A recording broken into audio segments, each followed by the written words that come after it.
আমি তো বাবা মা ভাই সবারই সেই ব্যথা শোক বুকে নিয়েও যে জাতির জন্য আমার বাবা জীবন দিয়ে গেছে। আমরা তো ছোটোবেলা বাবাকে কতদিন পেয়েছি, 1-2 বছর তো পাইনি।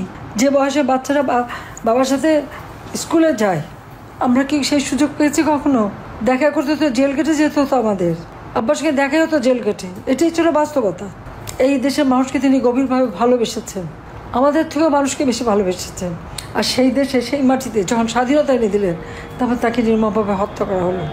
তারপরেও 6 বছর দেশে আসতে পারিনি, রিফিউজি হিসেবে থাকতে হয়েছিল। পাসপোর্টটা পর্যন্ত জিয়াউর রহমান দেয়নি রেহানার। কোনো দলকে নিশ্চিহ্ন করার জন্য তাদের উপর নির্বিচারে অত্যাচার নির্যাতন করা, সেটা কিন্তু আওয়ামী লীগ করেনি। সকলের মৌলিক অধিকার, গণতান্ত্রিক অধিকার আমরা নিশ্চিত করেছি। আমরা যে ভূমিহীন গৃহহীন মানুষকে ঘরবাড়ি তৈরি করে দিয়েছি, সেখানে কিন্তু কোনো দল দেখিনি।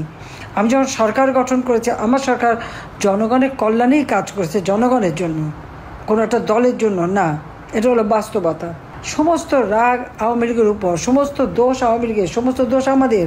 নির্বিচারে আমাদের উপর অত্যাচার নির্যাতন চলছে, জেল জুলুম চলছে, পাশাপাশি মুক্তিযুদ্ধের চেতনাকে নস্যাৎ করা। আজকে বাংলাদেশের অবস্থাটা কি? এই মুহূর্তে আপনারা দেখেন দেশটা অচল। কেন? সরকারি কর্মচারীদের যে দুরবস্থা, তাদের চাকরি খাবার জন্য এক অধ্যাদেশ জারি, তার উপর অর্থনৈতিক অবস্থা কী অবস্থা। আজকে আমাদের ব্যবসায়ীরা নিজেরাই বলছেন যে 2 মাসের মধ্যে 50% শিল্প বন্ধ হয়ে যাবে। শ্রমিকরা চাকরি হারিয়ে তারা কোথায়? মেয়েরা ঘরে ফিরে যাচ্ছে কাঁদতে কাঁদতে। যে কোনো একটা ঘরের মধ্যে বাড়িতে ঢুকে যে কি তারা সমন্বয়ক, এখন আবার সেটা নতুন পার্টি হয়েছে এনসিপি আর বিএনপি জামাত, এরা মিলে সেখানে নির্যাতন, লুটপাট, কারো বাড়িতে ঢুকে লুটপাট করা, মারা, অত্যাচার করা, এটা কোন ধরনের কাজ? এটা কোন গণতান্ত্রিক ধারা? এটা কোন স্বাধীনতা? এবং নির্বিচারে কারো কোনো নিরাপত্তা নাই। যখন যাকে খুশি তাকেই হয়রানি, তাকেই গ্রেপ্তার, তার উপরে নির্যাতন, সেটা চালিয়ে যাচ্ছে। অর্থনীতি সম্পূর্ণভাবে ধ্বংসের দিকে। তার উপরে একের পর এক কালো আইন জারি করে যাচ্ছে। ডক্টর ইউনূস এবং তার ওই উপদেষ্টারা কি জনগণের ম্যান্ডেট নিয়ে ক্ষমতা এসেছে? তারা তো এসেছে জঙ্গিদের সহায়তায়, সন্ত্রাসীদের সহায়তায়, খুনিদের সহায়তায়। ক্ষমতা আসার সাথে সাথে যত জঙ্গি, সন্ত্রাসী, খুনি যাদেরকে আমরা বিচার করে কারাগারে বন্দি করেছিলাম, সবাইকে মুক্তি দিয়ে দিয়েছে। সব স্রোতের মতো বেরিয়ে গেছে। আর জেলখানা ভরেছে কাদের নিয়ে? মুক্তিযোদ্ধা, মুক্তিযোদ্ধা সম্পর্ক শক্তি, আওয়ামী লীগের নেতাকর্মী, তাদেরকে দিয়ে আজ জেল ভরেছে। প্রায় 5 লক্ষের উপর শুধু মামলা এবং আসামি। আমার মনে হয় ডক্টর ইউনূস একটা রেকর্ড করে ফেলেছে। এত লক্ষ লক্ষ মানুষের বিরুদ্ধে মামলা দিতে পারে, আর আসামি করতে পারে, আর হয়রানি করতে পারে, এটা বোধহয় আর কোথাও কোনোদিন ঘটে নাই। সে এইভাবে নির্যাতন আওয়ামী লীগের উপর চালাচ্ছে। তারপর কি? আওয়ামী লীগের কার্যক্রম নিষিদ্ধ। স্বৈরাচার বলা হয় আমাকে। স্বৈরাচার কে? আপনারা দেখেছেন সরকারি কর্মচারীদের আইন একটা অধ্যাদেশ করা হয়েছিল 79 সালে, সেটাকে আমরা আইনে পরিণত করি। এটা কোর্টের একটা অর্ডার ছিল, কারণ সামরিক শাসকদের ক্ষমতাকে অবৈধ ঘোষণা করা হয়েছিল। সেইখান থেকে আমরা আইনটা করে দিই। আইনকে বাদ দিয়ে ওই 79 অধ্যাদেশের সূত্র ধরে একটা অধ্যাদেশ জারি করেছে। আমার এখানে প্রশ্ন, এই অধ্যাদেশ জারি করার কি অধিকার ইউনূসের আছে? সে তো তার ওই যে পদবিটা যেটা সে আছে, ওটা তো কোনো সংবিধানে নাই। জনগণের ভোটে নির্বাচিত হয়ে সে আসেনি, জনগণের ম্যান্ডেট নিয়ে আসেনি, এসেছে জঙ্গিদের সহায়তায়, সন্ত্রাসীদের সহায়তায়। আজকে সচিবালয় থেকে শুরু করে সকল কর্মচারী, তাদের উপর যেভাবে নির্যাতন, আজকে সরকারি বেতনভুক কর্মকর্তা কর্মচারী সকলেকেই চাকরি থেকে তারা বের করে দিতে পারবে।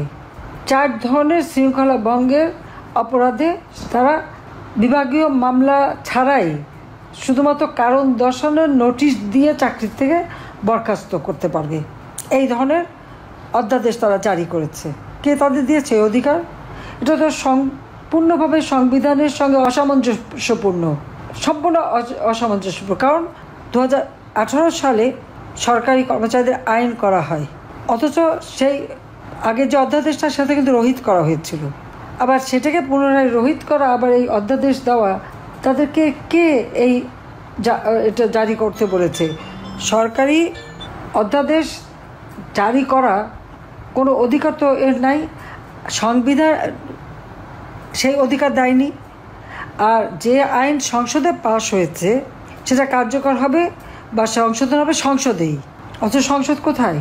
একের পর এক আপনারা দেখেন কিভাবে সরকারি কর্মকর্তা কর্মচারী থেকে শুরু করে এখানে আমাদের সামরিক বাহিনী, সশস্ত্র বাহিনী, পুলিশ বাহিনী বলেন, প্রত্যেকের উপর যে জুলুমটা হচ্ছে। এখন এই নতুন আইনে এদেরকে সম্পূর্ণভাবে চাকরি থেকে বরখাস্ত করতে পারবে শুধু কারণ দর্শাও নোটিশ দিয়ে। সরকারি আইনে তো এটা বলা নাই, তো এই অধ্যাদেশ সে দেবে কীভাবে? একটা দেশকে কিভাবে ধ্বংস করা যায়, এটাই হচ্ছে ইউনূসের উদ্দেশ্য। যে দেশটা মাত্র 8 মাস আগে সারা বিশ্বের কাছে উন্নয়নের বিষয় ছিল, আজকে সেই দেশটাকে ধ্বংসের কিনারে নিয়ে গেছে। বলেছিল যে আওয়ামী লীগের আমলে, শেখ হাসিনার আমলে সব জিনিসের দাম বেড়ে গেছে, ইউনূসটাকে খুব সস্তায় খাওয়াবে। কোন জিনিসটা সস্তায় খাওয়াচ্ছে? 81 সালে আসার পর থেকে দেশের মানুষের জন্য কাজ করেছি এবং যখনই ক্ষমতা এসেছি দেশের উন্নতি করেছি, মুক্তিযুদ্ধের চেতনা বাংলাদেশকে গড়ে তুলেছি, আর্থসামাজিক উন্নতি করেছি, সারা বিশ্বে বাংলাদেশের সম্মান। আজকে এই একটা ক্ষমতালোভী ইউনূসের কারণে সমস্ত বাংলাদেশের ভাবমূর্তি নষ্ট হয়ে গেছে। আর এখন এমন কোনো শ্রেণী পেশার মানুষ নেই যাদের উপর জুলুম অত্যাচার না হচ্ছে, এমন কোনো শ্রেণী পেশা নেই। চরমভাবে আজকে দেশটাকে ধ্বংসের দিকে নিয়ে যাচ্ছে। কেন? যুদ্ধ অপরাধীদের বিচার করেছিলাম, সেটা আমার অপরাধ? আমার বাবা মা ভাইদের যারা হত্যা করেছে সেই খুনিদের বিচার করেছি, 15 আগস্টের খুনিদের, সেটাই কি আমার অপরাধ? এই যুদ্ধ অপরাধীরা কী করেছে জানেন না? পাকিস্তানি হানাদার বাহিনী গ্রামের পর গ্রাম জ্বালিয়ে পুড়ে ছাড়খাড় করেছে। তাদের দোষর ছিল আলবদর রাজাকার আল শামস বাহিনী। মেয়েদেরকে ধরে যখন ক্যাম্পে নিয়ে যায়, এই রোকেয়া হলে যেভাবে রেপ করেছে এবং নির্যাতন করেছে 25শে মার্চ রাত্রে। যারা সেই ইতিহাস জানেন না, আমি মনে করি এখন ইউটিউবে অনেক সময় অনেক ইতিহাস পাওয়া যায়, একটু দেখবেন পড়ে। তরুণ সমাজকে আমি বলবো তাদের এই ইতিহাস জানা উচিত।